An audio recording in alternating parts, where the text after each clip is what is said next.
All right, hello. I believe I'm recording. Oh my goodness, I've already lost myself. Um, Hope you're doing well, Dr. Corpo. This is my second recording. Let me pull up the calendar here for the date of Wednesday, the 16th.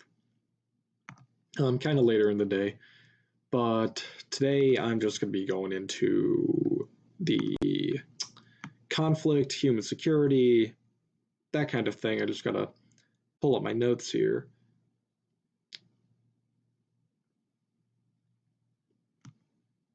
Yeah, okay. Just wanted to make sure I had everything right.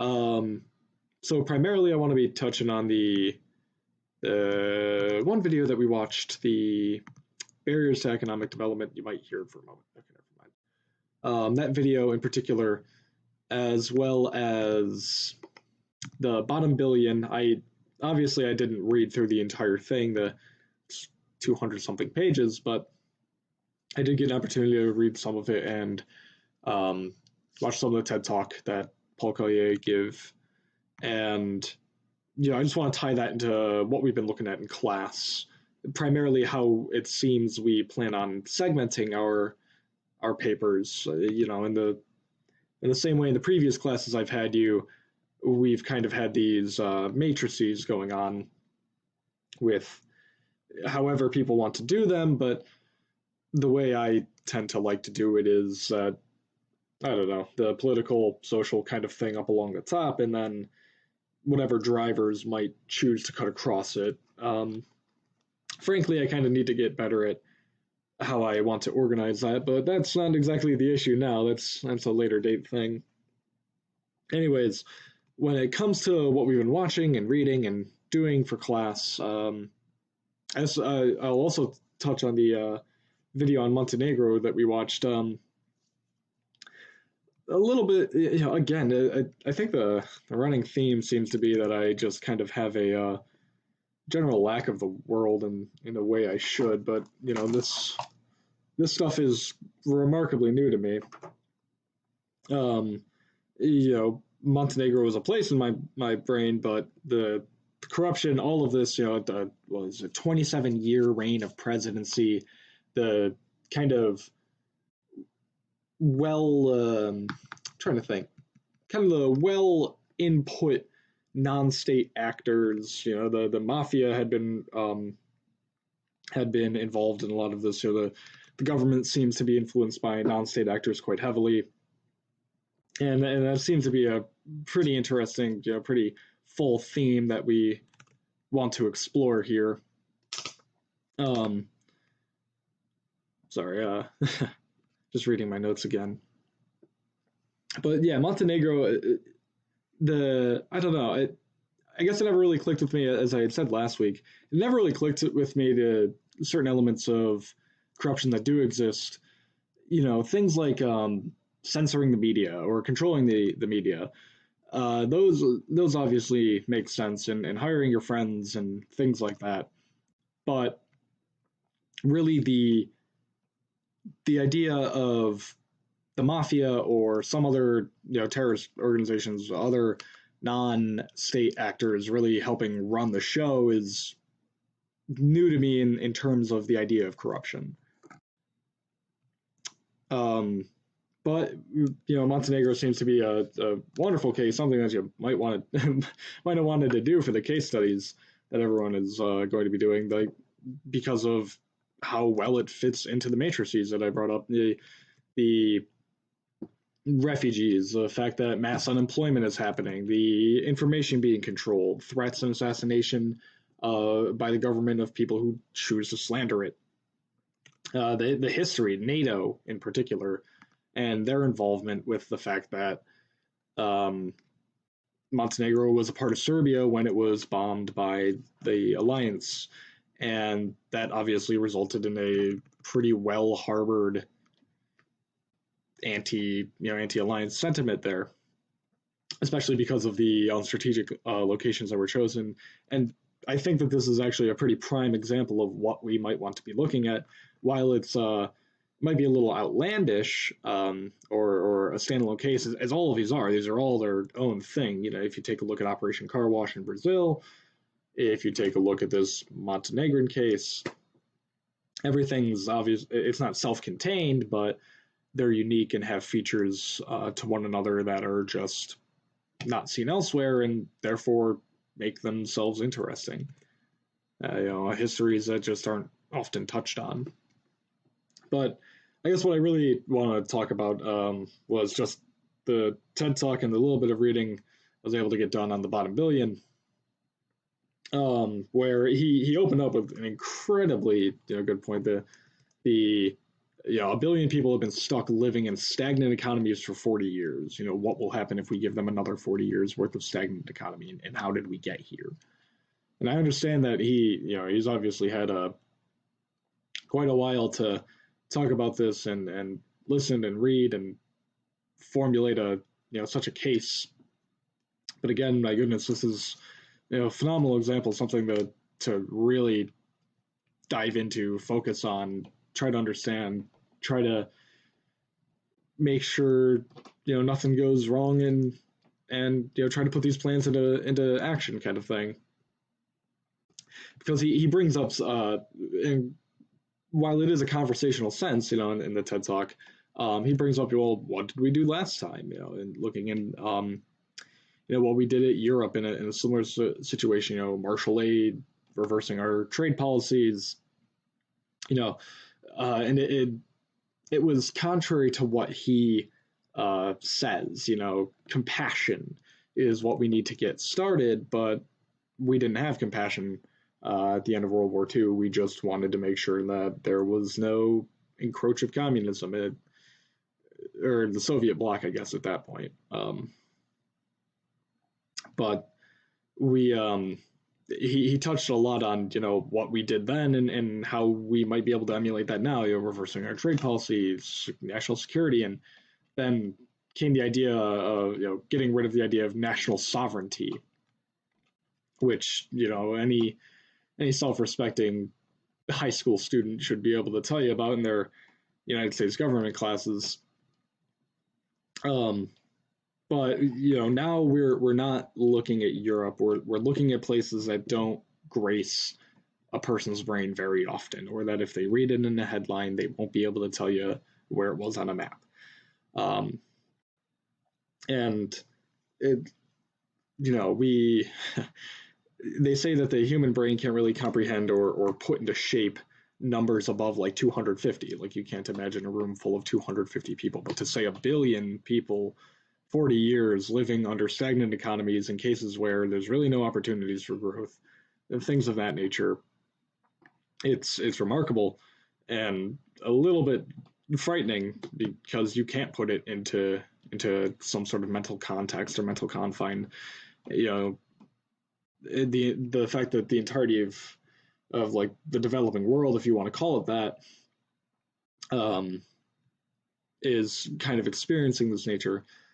And then you compare that to what other 1 billion populations do we hear about? We hear about India, and we hear about China, and we always hear about how China's a threatening economy, or they're, from our current political, world, that China's really the enemy, or China's doing this, China's doing that. You never stop hearing about it. But 1 billion in China are quite put together, well in the American psyche, in the same way that 1 billion in India are well put together. And India is not exactly a massive problem or threat in the American psyche, but I think about it, putting it together, it's something that we really should talk about in context of corruption and the development of human security, which the topic's been development of human security, because of the fact that corruption's been able to run moderately rampant in India's parliamentary system, primarily because of Hinduistic nationalism and other things like that. And it stifles the development of non-Hindu citizens, the other 30% of India that aren't ethnically in one way or religiously in the other. And so it's something that I would find to be quite interesting to hear this guy talk about it. While India and China are both their own self-contained billions. They have so much for us to really dive into. Um, I didn't really touch on China, but the big thing right now is I can't pronounce it correctly, but I believe it's the Uyghur Muslims or something along those lines. Muslims that are literally being put into what are effectively concentration camps that don't even grace the American psyche on a daily basis at this point, and have barely been much more than a headline. But there you go, and a pretty staunch evidence of a I don't know, not non-homogenous, but just a group of a billion that are effectively suffering. And now, not all a billion citizens of China and not all a billion citizens of India are suffering in the same way that these bottom billion of the world are incapable of progressing or anything along those lines. But it is interesting to see again the development between what we're talking about, the matrices, and how we can make that connect. Uh, we opened up the class quite early, discussing extractive industries and how those are probably just about the number one junction for somebody to want to take advantage of or implement corruption into a system. I keep keep putting my cursor on the screen. Sorry about that. Um, but you know, we're looking at stomping that kind of thing out. He put it as aid, trade, security, and governance, but he claimed that governance used to be or could even still be considered the weakest in these contexts, but is importantly enormous now in the fact that you kind of need to ensure that there's not a development of corruption or anything along those lines as time goes on. And it is somewhat up to the government to do that, but that's up to be conversed about.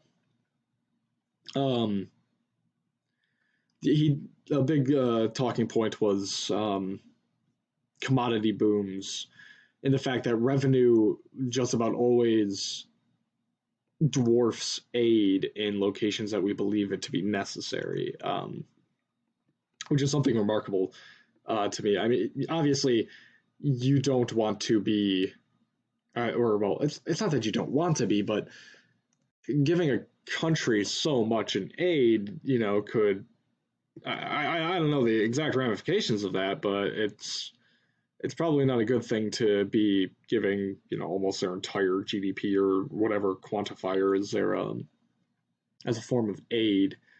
But revenue dwarfing aid in such a way, used Angola as an example, where Angola was getting what was it? It was like $50 million in oil revenue, but aid flow entirely, oil versus the entirety was 34, and that's insane. It's quite crazy to me, because that kind of indicates that you can't really stomp out corruption just by throwing money at it. And if anyone in this program still believes that you can stomp out any problem just by throwing money at it, then they haven't been paying attention, I guess. But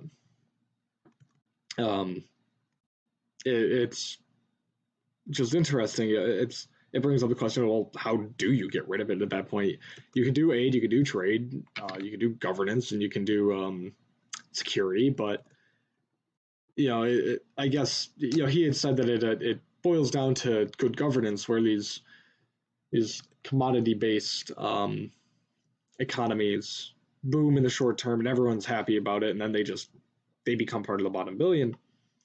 Where in turn, good governance doesn't see anything happen for 5 to 10 years, but then it sets up a hole in one on the golf course kind of thing.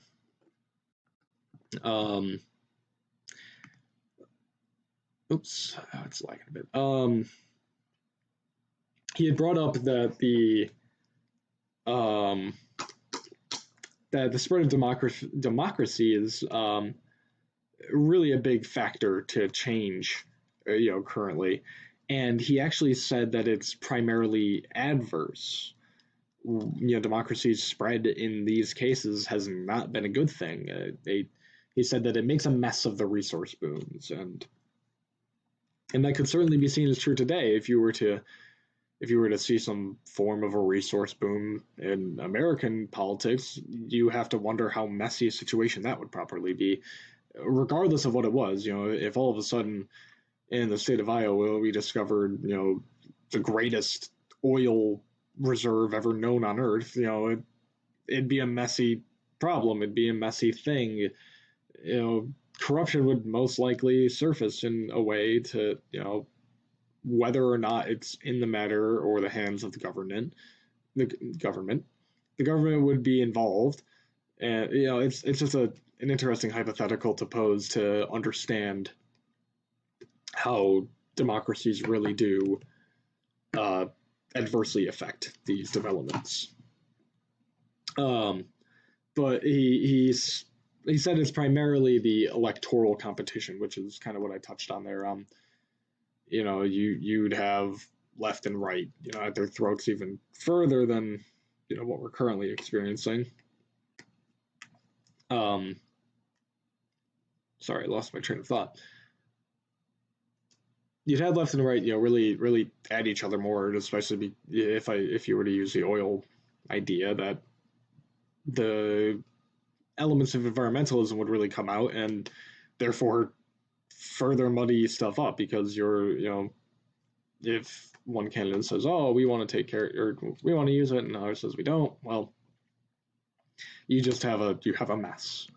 But as I mentioned in the previous week's video, something that I believe is going to be a running theme here is, kind of how I want to see the perceptions of these people in and around today. This Bottom Billion talk was given in 2013, and it's been 7 years since then. And we have a president I'm sure Paul Collier would not have guessed we would have. There's been developments all across the world that no one could have ever guessed, even with a crystal ball. We're living in strange times, and no one denies that. So I would love to know what he might have to say about this kind of thing. And then in the rest of documents and videos, since I'm already running on 20 minutes here. The one video I just had it. The barriers to economic development video was something that was remarkably effective in class, and for me, I guess I don't have my notes pulled up on it.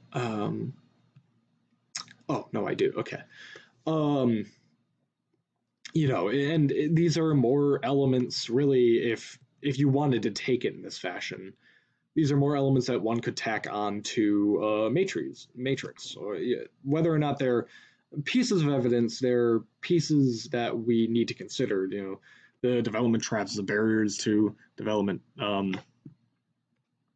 Obviously, a lot of this focuses on the economics of development.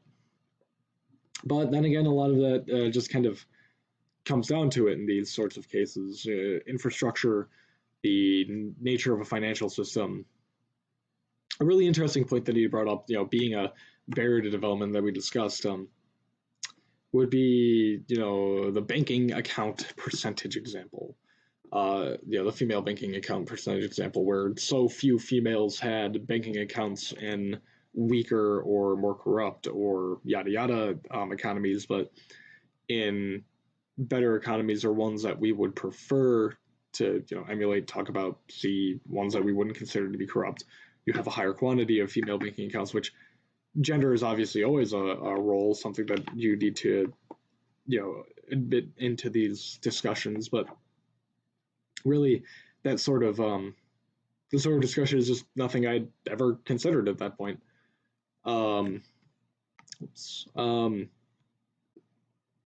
See what else we had talked about. He mentioned gender inequality as well in infrastructure, and then the human capital and development, skill, knowledge, talent. Yeah, yada yada. I don't know if I've touched on this stuff before, but the last thing I wanted to talk about was the silent lethal, the African development indicators.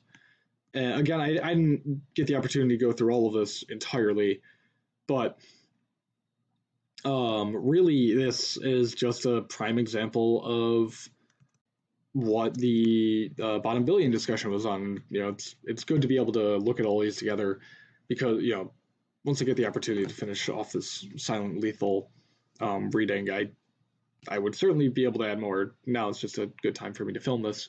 But again, it contributes so much to how we might want to or might be able to look into the idea of these matrices, and what factors and elements we might be ignoring.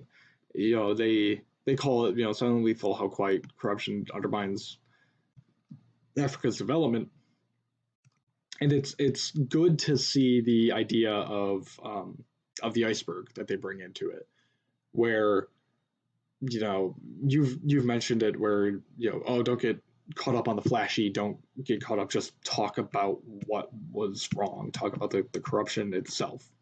Human trafficking is really interesting all the time, but right now we're discussing corruption. We're talking about how corruption might influence human trafficking or another thing.